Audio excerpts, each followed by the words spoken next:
Tantas irmãs queridas aqui que eu tenho o prazer de rever e outras que quero conhecer também, né? Meu nome é Nathalie, já colocaram em algumas coisas sobre mim. Sou casada com o pastor Heber Campos Júnior, nós temos 3 filhos, somos casados há 24 anos. E ele é pastor atualmente numa outra igreja aqui em Santo André, na Pedras Vivas, onde nós temos servido, já há mais de um ano lá.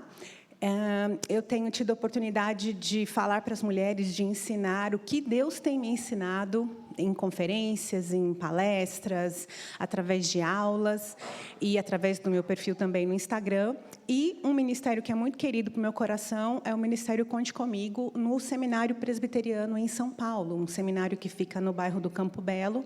E todo mês a gente se reúne lá com as esposas seminaristas, então esse é um projeto muito amado assim, no meu coração, que eu trabalho junto com outras mulheres também, servas do Senhor.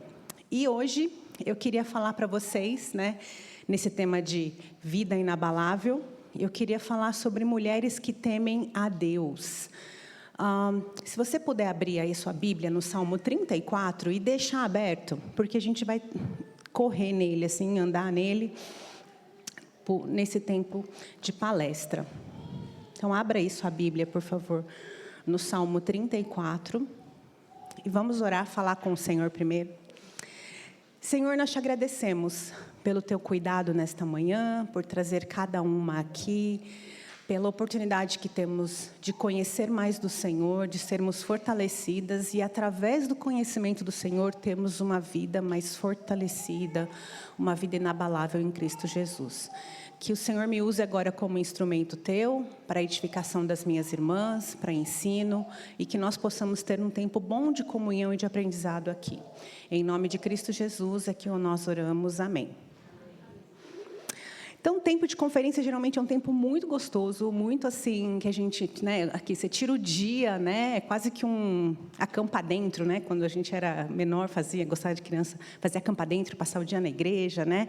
Hoje mesmo meu filho tinha uma atividade lá em São Paulo, ia passar o dia fora e tal, mas está uma chuva lá, cancelaram, ele vai passar o dia dentro de casa agora, né. Então, eu vindo para cá e vendo o sol se abrir, eu assim, ai, devia ter trazido todo mundo, né, mas ficaram lá. Mas, geralmente, tempo assim que a gente tem de conferência, de estar junto com outras mulheres, geralmente é um tempo muito gostoso, um tempo assim que a gente tem comunhão, né? Para quem teve a oportunidade de não trazer os filhos, eu sei que não é o que acontece com toda mãe, né? Tem uma aí com o nenê e tudo. É um tempo... Eu quero. É um tempo que a gente, às vezes, assim, relaxa, né? Você fala, ai, não preciso pensar no que está fazendo, o almoço já ficou lá, está resolvido, tal. Então, assim, é muito gostoso. É uma chance boa que a gente tem de ter boas conversas, de conhecer novas pessoas, de sermos encorajadas, né? E é um dia perfeito para a gente ler o Salmo 34. O Salmo 34, o seu título é aquela letrinha que a gente geralmente não lê. Aquela letrinha que está menorzinha não é aquela que está em negrito, é aquela que está em itálico, que fala assim: Salmo de Davi, quando se fingiu de louco na presença de Abimeleque, e por este expulso, ele se foi. E eu vou depois explicar direitinho o que é isso daí. Os primeiros 3 versículos do Salmo falam assim: bendirei o Senhor em todo o tempo, o seu louvor estará sempre nos meus lábios.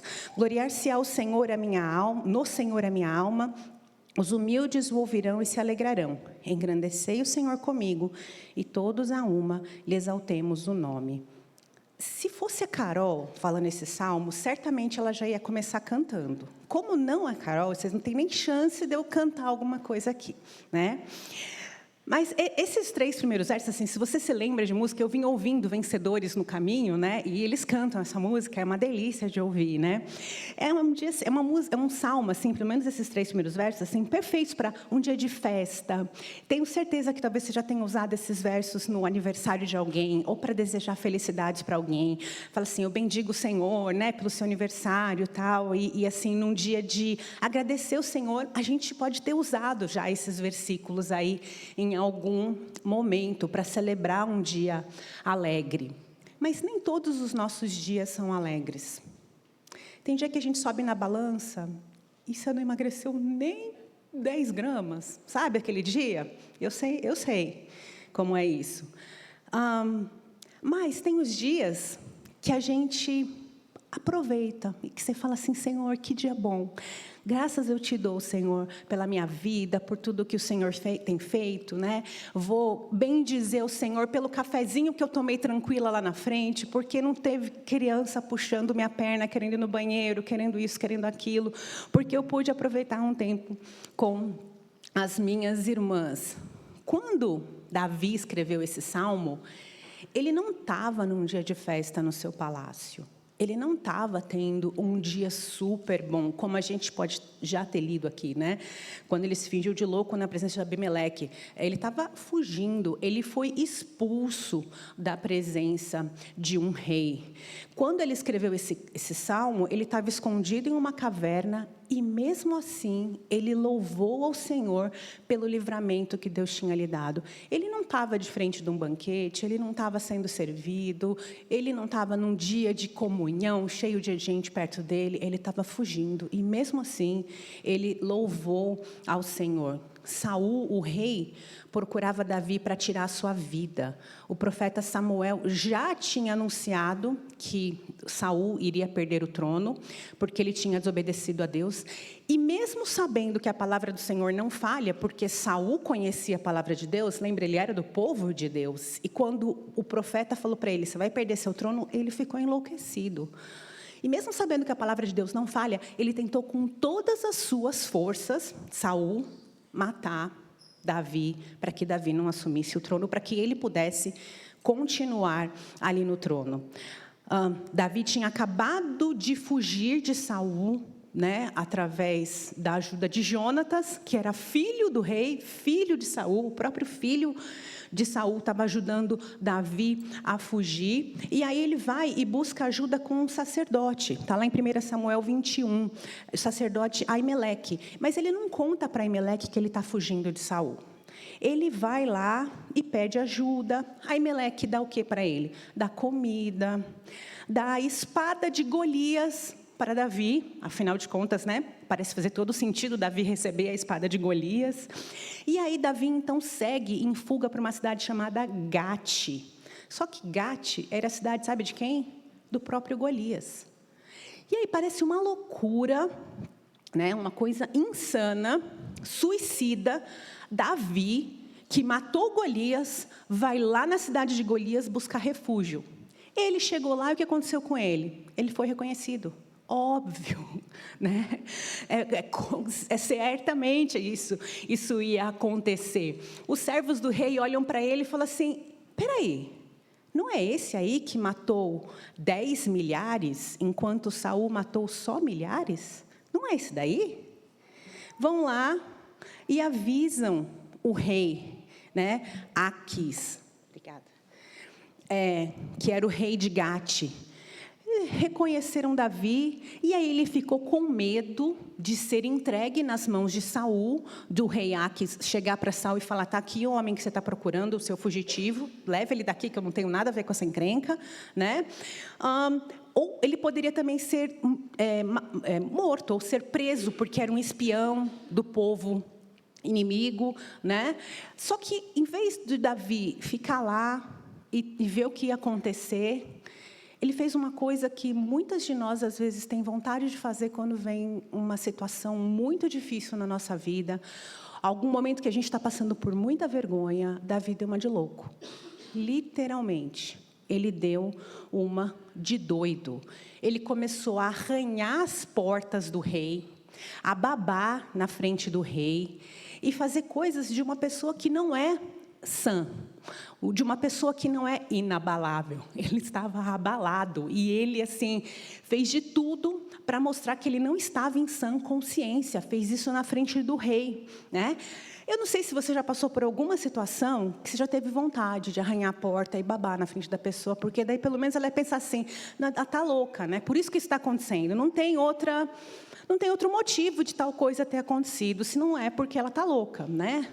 E eu já tive algumas situações assim, em que eu falei assim, gente, se eu rolar no chão e babar agora, será que vai dar tudo certo? Vai ser melhor? Né? Algumas de vocês já conhecem essa história, eu já contei. A gente uma vez estava jantando na casa de uma família que a gente ama muito. A gente teve a oportunidade de morar fora do país por 6 meses. E nós éramos vizinhos do pastor Joel Bick. E uma noite ele chamou a gente para jantar. E uma das minhas crianças, eu tenho 3, é mais assim, enjoada para comer coisa diferente. Gosta de arroz, feijão, frango e tal. Só que nos Estados Unidos, você não tem arroz, feijão e frango para jantar. Eles comem coisas diferentes. E eu já fui para essa criança e falei, olha, a gente vai lá, vai comer lá, vai ter coisa diferente. Eu não sei o que vai ter. Já expliquei, não sei. Eu vou pôr bem pouquinho no seu prato. Você não vai reclamar, você não vai chorar. Você vai comer bem pouquinho e quando chegar em casa, você janta. Tá? Tá bom. Fomos para lá, a criança senta na mesa, já olha a mesa e começa a reclamar. E falar em português. Aí a dona Mary B, que é a esposa dele, se vocês não conhecem o pastor Joel Bick, gente, vocês precisam conhecer, ele tem muita literatura, tem sermões maravilhosos, ele é um homem muito piedoso. Eu sei que a gente não deve ter temor de homens, mas eu sou pecadora e eu tenho. E assim, eles são muito santos. Realmente, é um casal muito piedoso, assim, muito amável. E essa criança olhou para a mesa e já começou a reclamar. E eu, fica quieto. E ela perguntando, o que está falando? E eu assim, ai, Senhor, vou ter que mentir agora? Não dá, né? Não, e daí tentei disfarçar ali e tal. E daí vem coisas. E fui servindo a criança, bem pouquinho, servindo. A hora que eu servi tudo, a criança fez assim na cadeira. Gente, não tinha o que eu falasse para traduzir aquilo. É visível em qualquer língua. Você sabe que a criança não gostou, que ela não queria estar ali, ela não vai querer comer aquela comida. Naquele momento, eu tive vontade de arranhar a porta e rolar no carpete, dar uma babá e dar uma de doida. Porque eu falei assim, como é que eu vou sair dessa situação agora? Né? Desculpa, né? E assim, vontade de pegar a criança, esfregar na parede. Por quê? O que você faz numa situação assim, que você está numa casa de uma pessoa e a criança age desse jeito? É super envergonhoso, assim, né? A gente fica sem saber o que fazer. Você quer que a cara caia, né, da sua cabeça para você não ter que dar nenhum tipo de explicação. É claro que a minha vontade de esfregar a criança na parede ou de dar uma de doida são vontades, são desejos pecaminosos. De não querer lidar com a situação, de ter vergonha, né? São vontades malignas no meu coração. E eu não fiz nenhum dos dois, tá? Não esfreguei a criança na parede, nem babei no chão. Só que Davi fez diferente. Davi não se conteve. Ele estava passando por essa situação difícil e ele deu uma de doido. Alguns autores que eu li, né, que são cristãos, falam que Davi agiu pecaminosamente, que não foi certo ele ter feito aquilo. Outros falam que foi, talvez, algo que ele fez e que, sim, o Senhor o livrou através disso. E, sem dúvida, a gente tem esse resultado de livramento do Senhor. Né? A chance de sair, de dar errado era muito grande, mas Davi saiu bem sucedido pela misericórdia de Deus. A minha situação e a sua situação, talvez que você já tenha passado, de querer dar uma de doida, de babar no chão e de arranhar as paredes, talvez não tenha sido uma situação de vida ou morte. A minha situação lá com minha criança não querendo jantar, não era uma situação de vida ou morte, era uma situação de vergonha, de temor de homens. Mas não era uma situação de vida ou morte. A situação de Davi era de vida ou morte. Ele queria sair daquela situação, queria fugir dali, porque ele corria risco real de vida. Hoje, a gente lê essa história e a gente sabe o final. Davi não sabia. Davi não sabia o final. A gente sabe que o Senhor o livrou, que o rei falou, tira esse homem doido daqui. Está lá em 1 Samuel 21, versos 14 e 15. O rei fala assim, bem vedes que esse homem está louco, por que trouxeste ele a mim? Falta-me a mim doidos para que trouxesses mais esse para fazer doidice diante de mim? Será que ele vai entrar na minha casa? Então, assim, já não tem doido suficiente nesse reino, vocês trazem mais um? Manda ele embora. Tira esse homem daqui, não quero saber dele. Né? E aí, provavelmente, ele foi colocado para fora da cidade e ele conseguiu fugir. Tá? E ele fugiu para uma caverna onde ele escreveu esse salmo. Ele ficou escondido lá e provavelmente foi lá o lugar que ele escreveu esse salmo. O verso 6 do Salmo 34 fala assim, clamou este aflito e o Senhor o ouviu e o livrou de todas as suas tribulações. Será que isso significava que Davi obteve vitória? Pronto, dali para frente ninguém mais o perseguiu, deu tudo certo, Saul virou amigo dele. A gente sabe que não, a história não é essa, né? Não teve um reinado pacífico. Ele continuou fugindo de Saul, ele continuou enfrentando perigos, e quando ele foi rei, quando foi tornado rei, ele teve inimigos dentro e fora do seu reino. As dificuldades não passaram. Então, quando ele fala assim, clamou esse aflito, o Senhor ouviu e livrou de todas as suas tribulações, não quer dizer que a vida dele virou um mar de rosas. Ele continuava confiante no Senhor, mas a sua vida continuava difícil, e por muitos anos foi difícil. Ele escreve que o Senhor o livrou das suas tribulações, e antes ele fala o quê? Que ele buscou o Senhor. Veja lá no verso 4, ele fala assim, busquei o Senhor e Ele me acolheu. Ele buscou, ele orou ao Senhor. Quando ele ora a Deus, ele sabe que Deus ouve as suas orações. E quando ele sabe que Deus ouve as suas orações, as suas angústias se dissiparam. O perigo não, o perigo continuava constante. Mas as suas angústias, as suas ansiedades, o seu temor de homens, passou. Ele passou a ser mais confiante no Senhor do que temeroso das coisas por vir. O rosto de quem busca e confia no Senhor é radiante. Fala lá no verso 5, os que olham para Ele ficam radiantes, o rosto deles jamais se cobrirá de vexames. Por quê? Porque não há trevas que dominem sobre luz. Quando a gente confia no nosso Pai da luz, não há nada que predomine sobre Ele. Quando a gente confia, a gente olha para o Senhor, o nosso rosto se ilumina. Por quê? Porque nós então viramos especiais?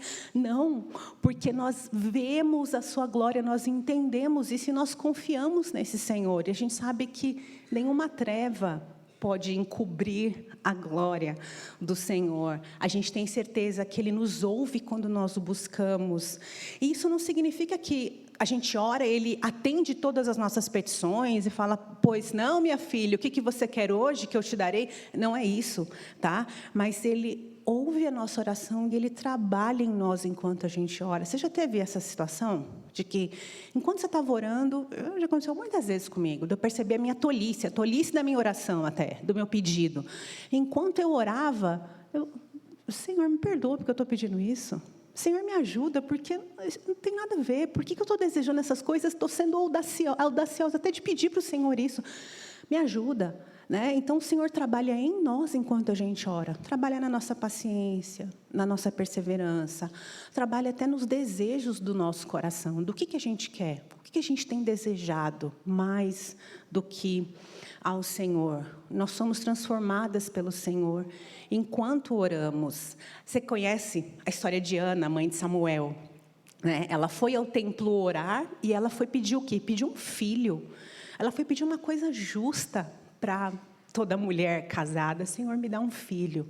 Ela queria muito ser mãe. E ela orou de forma tão intensa que o sacerdote que estava ali, o sacerdote Eli, ele achou que ela estivesse bêbada. Mulher, vai embora, você está bêbada, o que você está fazendo aqui? Ele a exortou, né? E aí, quando ela contou para ele o que ela estava pedindo, por que ela estava orando daquele jeito? Não, eu não estou bêbada, eu estou orando, ela estava orando intensamente. Então o sacerdote fala assim para ela, vai-te em paz, e o Deus de Israel te conceda a petição que lhe fizeste. E ela disse, ache a tua serva à mercê diante de ti. Assim a mulher se foi seu caminho e comeu, e o seu semblante já não era triste. Está lá em 1 Samuel 1, 17 e 18. Veja só, quando o sacerdote falou para ela, vai embora, né, que o Deus de Israel conceda a petição que você fez, conceda o que você quer. Ele não falou, Deus já te deu um filho.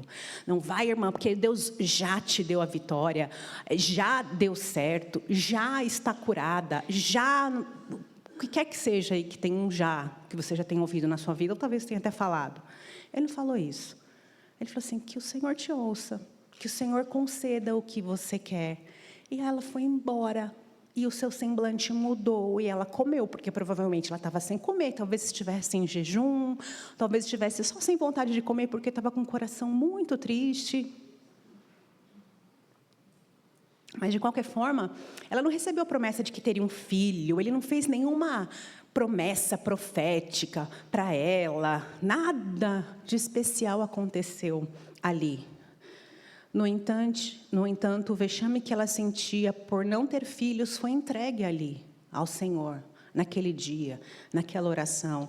E ela foi iluminada, porque ela estava diante do Senhor, né? No verso 5, os que olham para ele ficam radiantes, o seu rosto se ilumina.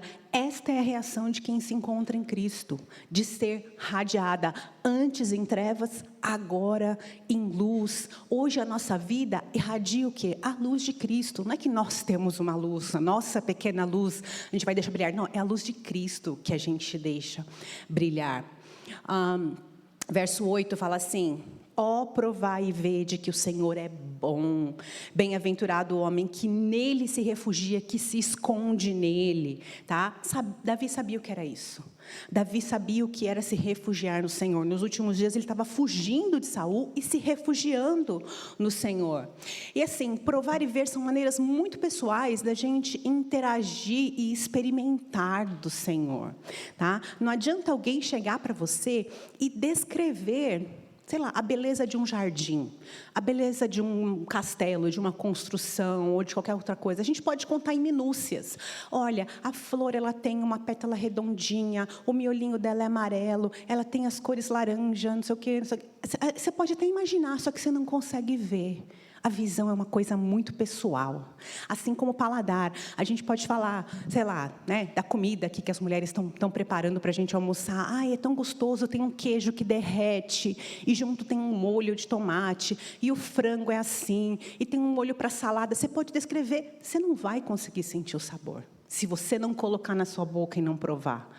Você vai conseguir imaginar, mas a gente não consegue, de fato, sentir o sabor das coisas. E aqui ele fala: provai e vede que o Senhor é bom. É você que tem que fazer isso. Ninguém vai poder fazer isso por você. Eu posso te incentivar a falar: minha irmã, busque o Senhor. Esteja mais próxima dEle, para que você prove dEle. Eu posso te contar a minha história, as coisas que já aconteceram comigo. Você pode ouvir testemunhos de outras irmãs. Só que você tem que ter esse relacionamento com o Senhor, para Ele ser verdadeiro na sua vida. Senão, você não consegue provar e ver o quanto Ele é bom. O nosso relacionamento com Deus é algo pessoal. Tem que ser visto com os nossos olhos, provado com o nosso paladar, da alma, né, do coração, para que a gente tenha essa experiência. E aí, nesse sentido, Davi está convocando os leitores, está chamando os cantores, porque salmos, né, eram cantados, eram músicas, né, para que eles experimentassem, para que eles se deliciassem, se deleitassem na presença do Senhor. Aí, nos versos 9 e 10, ele continua, ele fala assim: temei o Senhor, vós, os seus santos, pois nada falta aos que o temem. Os leõezinhos sofrem necessidade e passam fome, porém, os que buscam o Senhor, bem nenhum lhes faltará. Isso significa que a gente não tem tudo o que a gente deseja. Acho que todas nós já vivemos o suficiente para saber disso, mesmo as mais novinhas que estão aí. A gente nem tem tudo o que a gente deseja. Deus não nos dá as coisas que a gente deseja, né? Não adianta você orar por elas e você pensar nelas e você falar dessas coisas e você escrever as coisas que você deseja e você jogar para o universo. Não volta para você. Não é assim que funciona, né? A gente não sonha. Deus, não é que você está sonhando, Deus está permitindo você sonhar com coisas, é porque Ele vai te dar.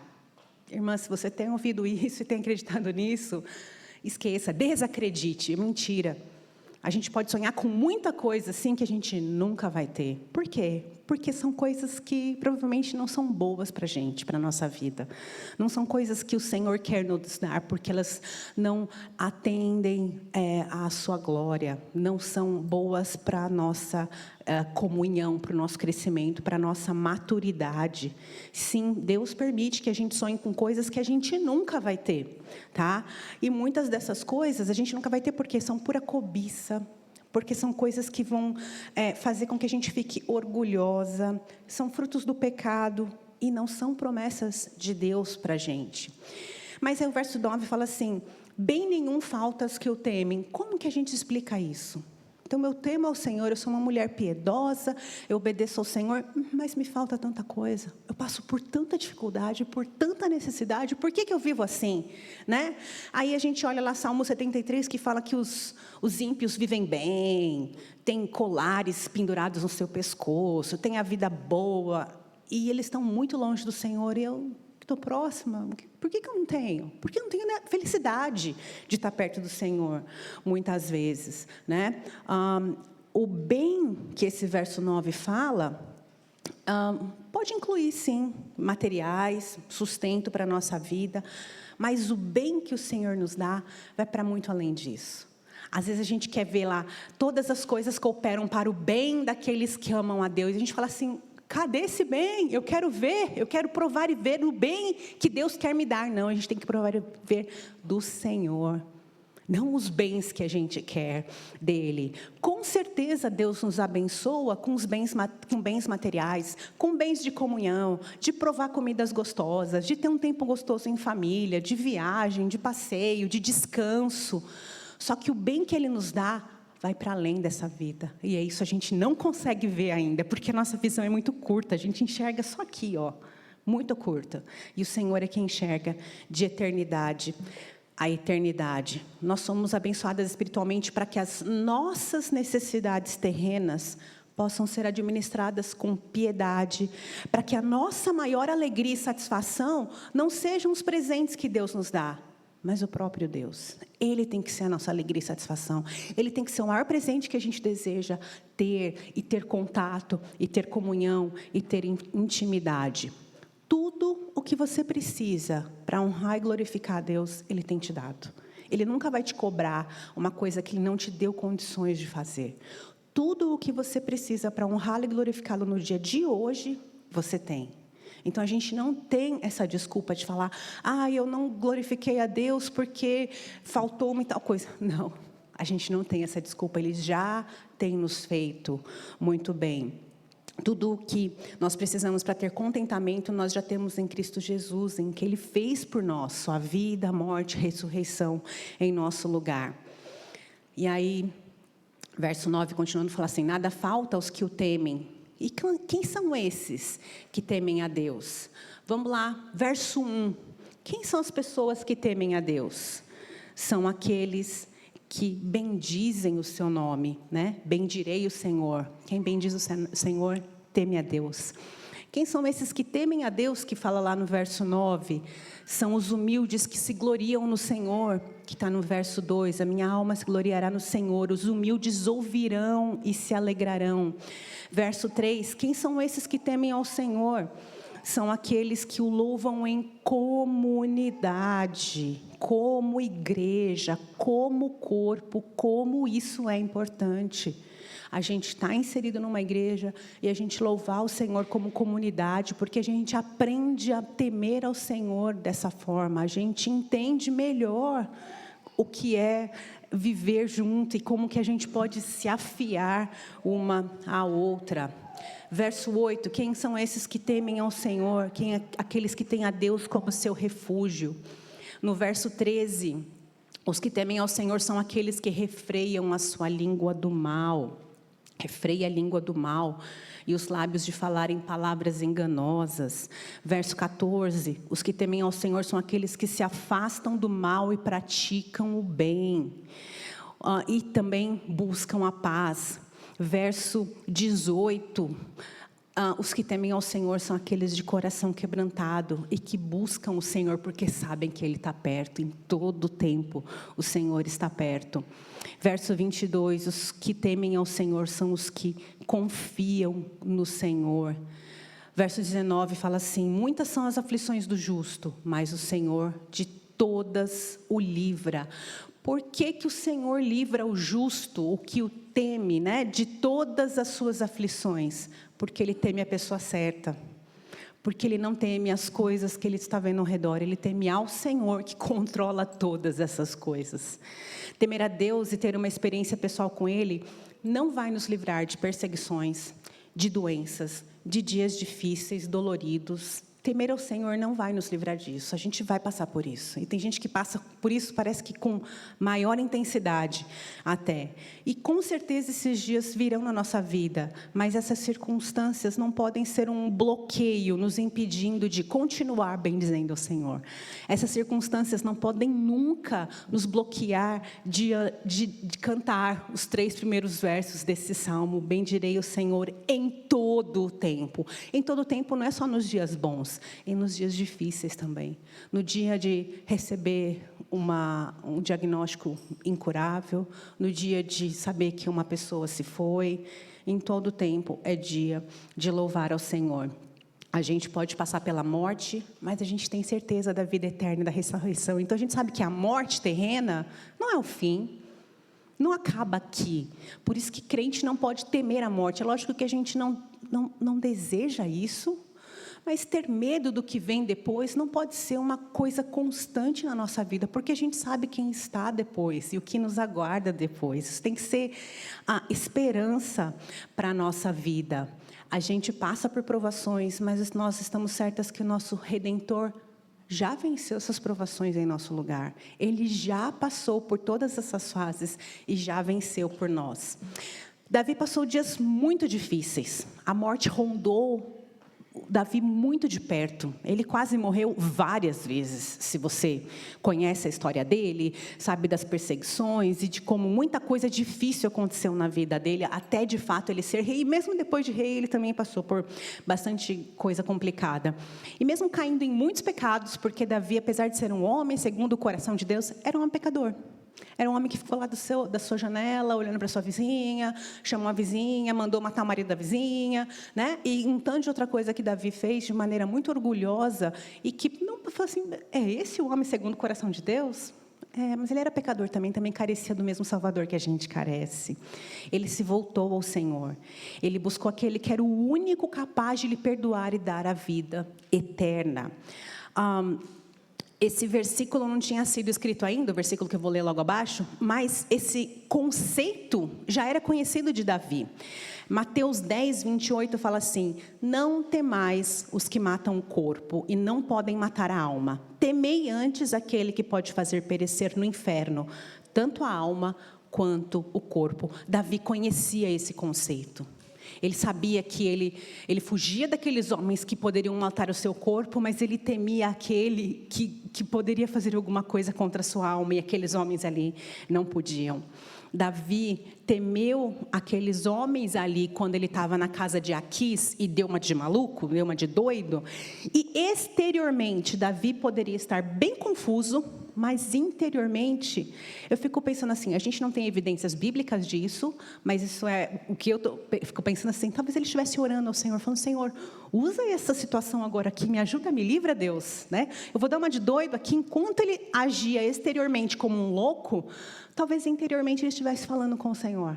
E às vezes a gente tem que fazer isso, não dar uma de doida e babar e rolar no chão, tá?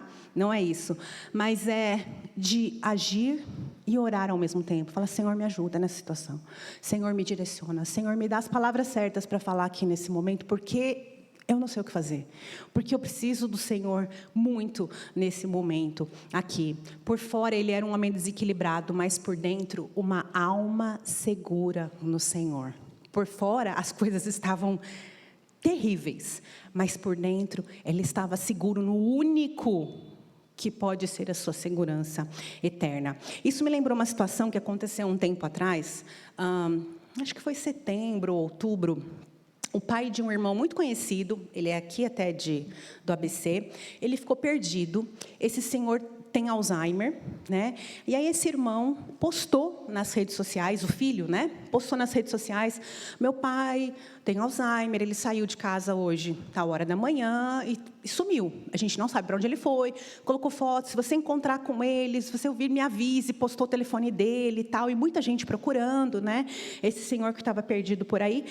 Aí, algum tempo depois, no mesmo dia, acho que foi no final do dia, esse irmão postou um novo vídeo falando, obrigada, gente.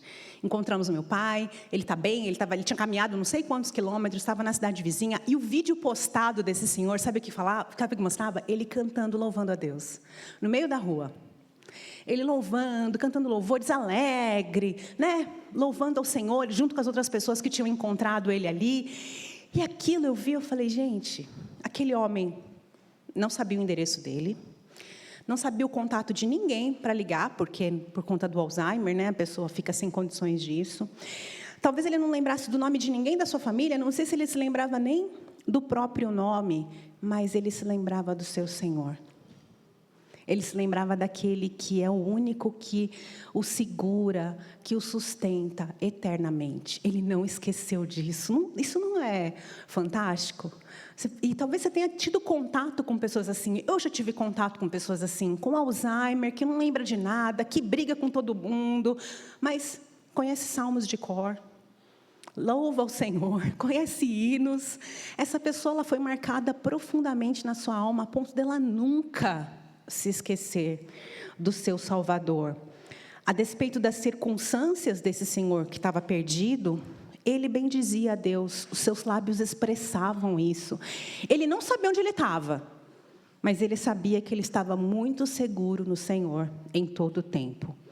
O nosso louvor a Deus não deve estar atrelado às circunstâncias da nossa vida. Então, eu não louvo a Deus porque eu estou bem de saúde, porque os meus filhos estão bem na escola, porque agora eu estou melhor no meu casamento, então agora eu vou louvar o Senhor. Não. A gente louva o Senhor, a gente bendiz ao Senhor em todo o tempo, porque Ele é bom e o seu louvor tem que estar sempre nos nossos lábios. Pular e cantar de alegria quando um bebê nasce, quando um filho casa, quando você consegue uma promoção no emprego, consegue um emprego, isso é fácil, é mais tranquilo, né? Não é difícil se alegrar quando nós somos visualmente abençoadas. O difícil é glorificar a Deus e bendizê-lo em todo o tempo, quando o chefe te manda embora, quando você recebe um diagnóstico difícil, quando perde um filho, é difícil louvar e bendizer o Senhor. A gente parece que assim, não estou sentindo isso, não estou com vontade de fazer isso agora. Agora, minhas irmãs, pensa bem, se você é filha do Senhor, se você é crente em Jesus Cristo, você vai passar a eternidade com Ele, certo? Certo? Vocês confiam nisso? Vocês vão passar a eternidade louvando a esse Senhor. Por que a gente já não treina agora? Louvá-lo em todo o tempo.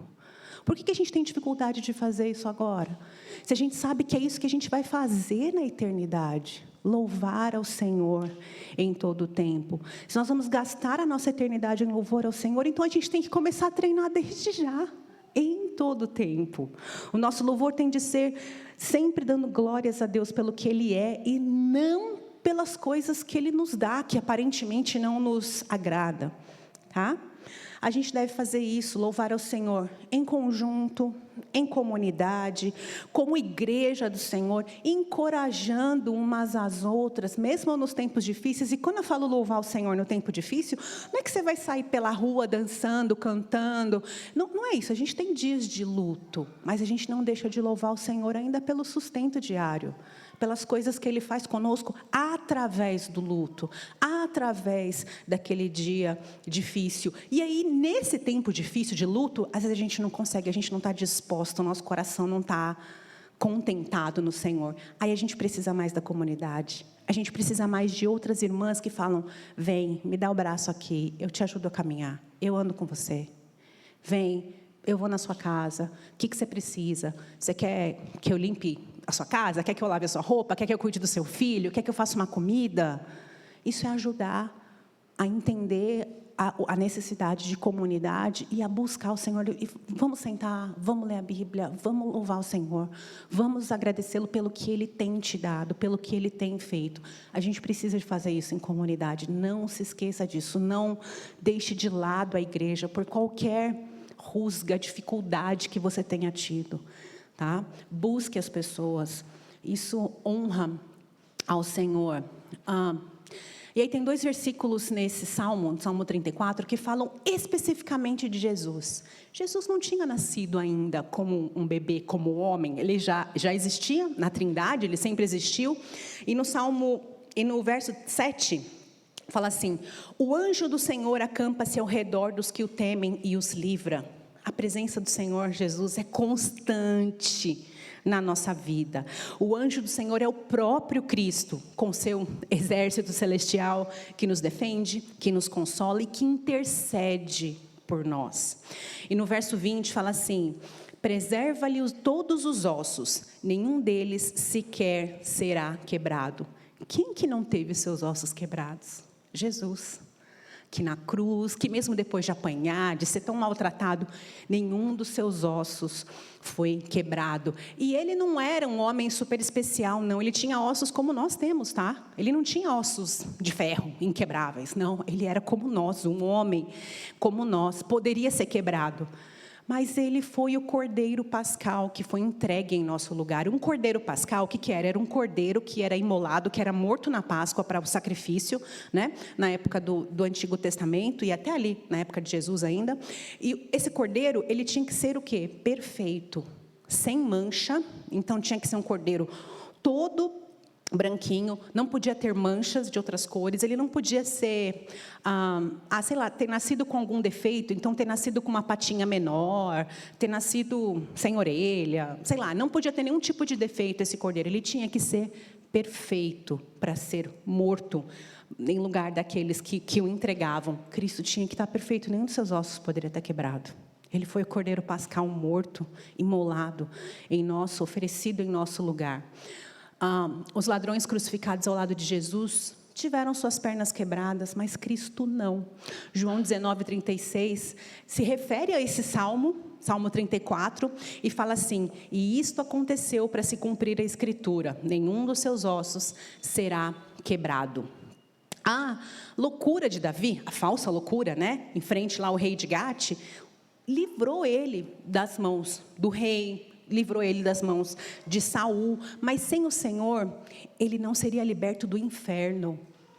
Ele poderia ter dado um jeito de fugir dali, mas sem o Senhor, ele não seria liberto do inferno. Isso acontece com a gente. Sem o Senhor, não somos libertas do inferno. Você pode ter uma vida boa, você pode ter as coisas estáveis, você pode se dar bem no emprego, na família. Sem o Senhor, você tem vida, você tem morte eterna. Você não tem vida eterna. A gente precisa do Senhor para a vida eterna. Longe de Cristo, nós somos levadas a crer nas mentiras, nas loucuras desse mundo.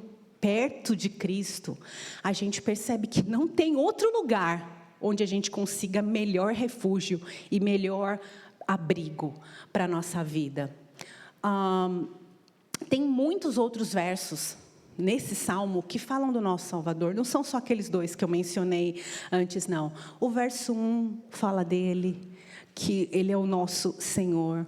O verso 2, o verso 3 fala dele, louvem comigo a grandeza do Senhor.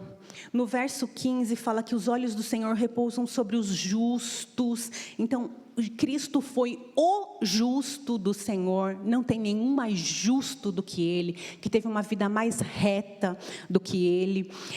Verso 16, fala assim: o rosto do Senhor está contra os que praticam o mal, e apesar de toda a sua justiça, de toda a sua perfeição, nós praticamos o mal e Ele pagou em nosso lugar.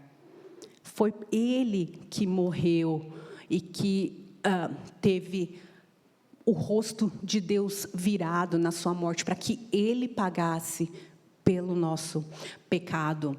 O justo, no verso 17, Ele é o justo que clama por nós, em nosso lugar.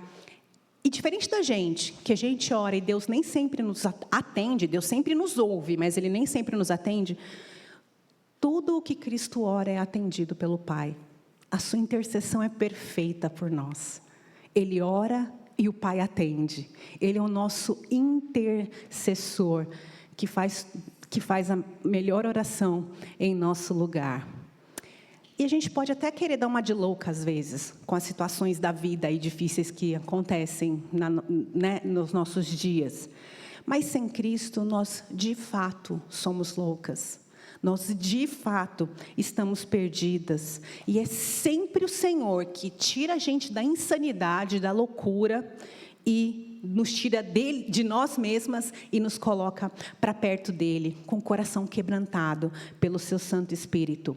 E por conta da bondade de Deus e da desgraça do pecado, o pecado não vence sobre nós, porque Ele é bondoso, porque Ele é gracioso. O Senhor resgata a alma dos seus servos, e dos que nele confiam, nenhum será condenado. Está lá no verso 22. Resgata a alma dos seus servos, e dos que nele confiam, e nenhum será condenado, por conta de Cristo Jesus. Nenhum dos que crê no Senhor será condenado, porque Cristo foi condenado, morto em nosso lugar. Só que Ele não ficou morto.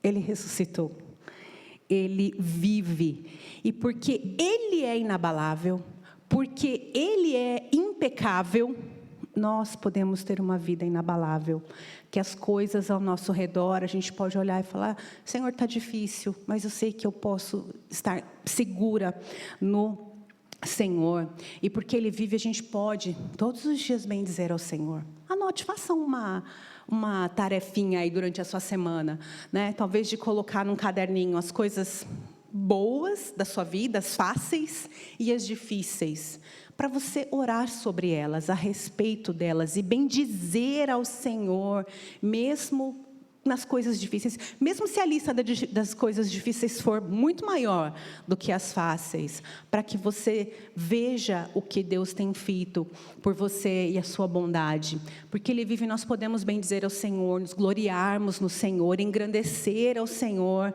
porque Cristo viveu uma vida inteira perfeita por nós. A gente pode provar e ver da bondade de Deus todos os dias, até que Ele venha.